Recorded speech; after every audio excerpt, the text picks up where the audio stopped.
Listen carefully. In these few years I have spent on this terrestrial divide called Earth, I have seen how life treats men. I mean, some men, not all men, especially in their old age. I have seen how men labor and sweat throughout their youthful lives for their wives and children. And I have seen how many men, not all as I said earlier, ended up either through their own carelessness or a conspiracy of the women and children involved in this situation. Let me start this narrative with one old story of how men are often unappreciated by their children. A child asked his dad for 1,000. The father asked him, "What do you need the money for?" After some consideration, the father promised to provide the amount.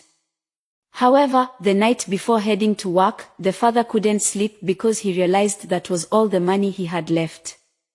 Looking at it as the head of the house, as the father, he had to take care of the children.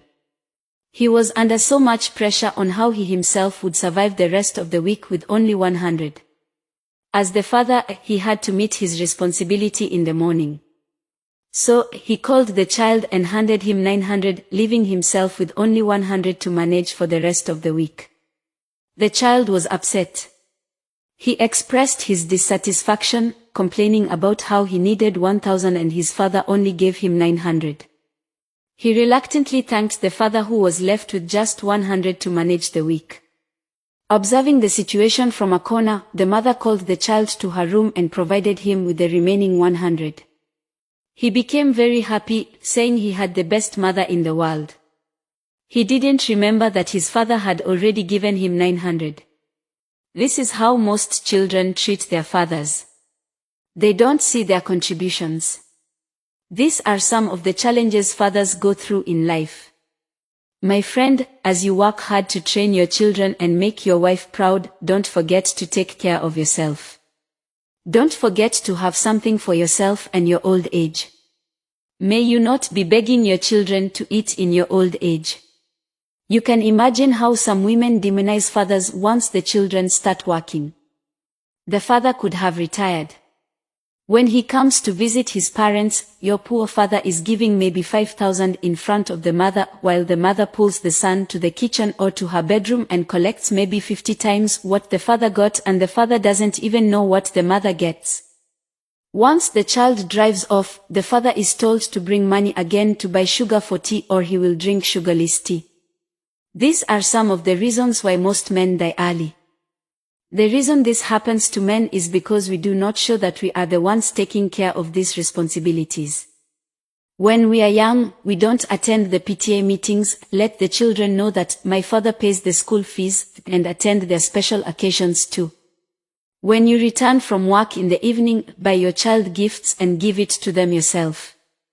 Ask for their Christmas needs, and give your wife the money in the presence of the children. When we don't do this, the children always feel fathers are useless, that fathers don't do anything at all. This is a secret I want to share with you. Old age could be very lonely and agonizing for men who did not plan ahead. May you not become a kind of liability to your children in your old age. May your children not wish you dead early when they cannot take care of you again. To live a happy old age, build businesses, preferably in properties or agriculture, that will feed you in your old age. Build friendships and goodwill that will serve you in your old age. Right now, my brother, listen to me and start to be relevant in your church and community so that you can be remembered in your old age. Kindly give us a follow and share to save a life. You remember, women can be jumping from one son's house to another's daughter's house, not the same for men. Can I tell you the truth? You are a stranger in that family you call yours. Today, that house you struggled to build or bought is not yours, it's for your wife and children. A man is like a tractor that builds a road, does it very nicely, then when the road is completed, they bring a low loader and carry the tractor away, claiming it will spoil the road it built. That tractor is never allowed to step on that road it built. The same is the case for men. They deny themselves, get loans, wear tattered clothes, and don't eat properly, because they want to see their children through high school and university. When they are old enough, the father has often become dispensable. The attention of most children shifts to their mothers. Sometimes these mothers poison their minds towards their fathers, telling their children, "I was the one who took care of you. If it wasn't for me you wouldn't have gone to school. I sold all my clothes to send you to school. Your father was only interested in alcohol. He was going after women all over the place. Now the tractor that built the road is being carried away.